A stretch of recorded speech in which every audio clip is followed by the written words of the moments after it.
Baik, untuk kegiatan peribahasa minggu 6, penggal 1, cikgu akan ketengahkan 3 peribahasa dan tema untuk ketiga-tiga peribahasa ini adalah perihal kasih sayang pada sesuatu.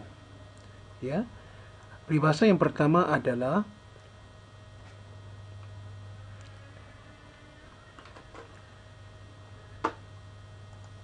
seperti laba-laba cinta pada telurnya, dan kedua ditatang bagai minyak yang penuh, dan yang ketiga daun dapat dilayangkan, getah jatuh ke perdu. Jadi kita lihat peribahasa ini maknanya hampir-hampir sama. Ada perbezaan sedikit, tetapi pastinya konteks penggunaannya berbeza. Tapi kita boleh golongkan peribahasa ini dalam tema kasih sayang pada sesuatu. Baik, sebelum cikgu menerangkan lebih lanjut, cikgu nak mainkan hasil kerja pelajar menengah 4 Express, Nuraini dan Azira. Ini mereka lakukan, video ini mereka lakukan ketika mereka di menengah 3. Okey, cikgu harap kamu berikan perhatian. Kasih sayang pada sesuatu. Seperti laba-laba cinta kepada telurnya.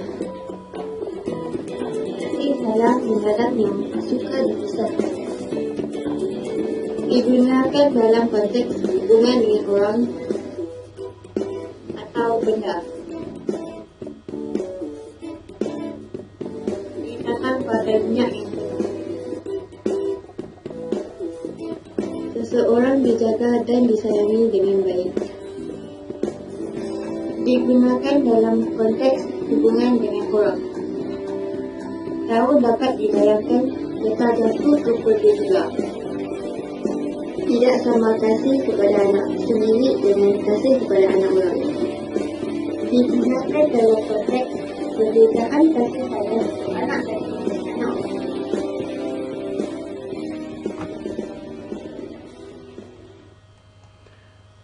Okey, cikgu terangkan sekali lagi. Seperti laba-laba cinta pada telurnya, kita lihat dalam konteks hubungan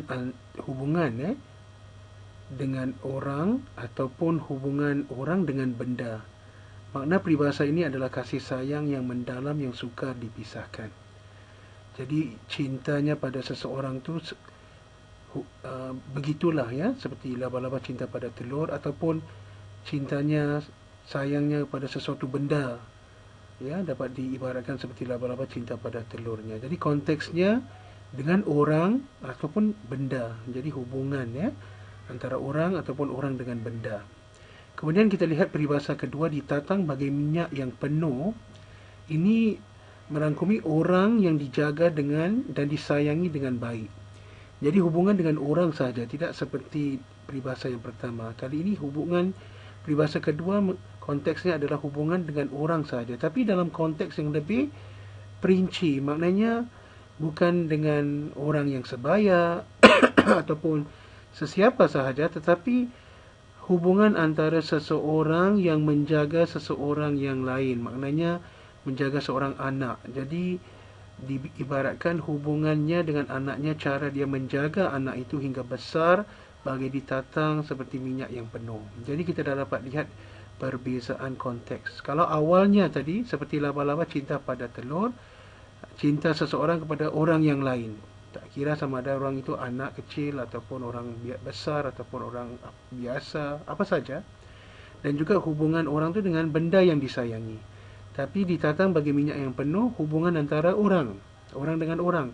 Tapi lebih khusus lagi, orang yang mana hubungannya dengan seorang yang dijaganya seperti anak kecil hingga besar. Jadi bagaimana dia jaga seperti bagai menatang minyak yang penuh. Maknanya dijaga dengan penuh kasih sayang dan dijaga dengan baik sekali.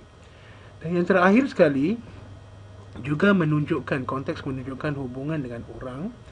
Okey, peribahasanya adalah daun dapat dilayangkan, getah jatuh ke perdu. Cikgu nak terangkan kalau daun dia terputus daripada rantingnya.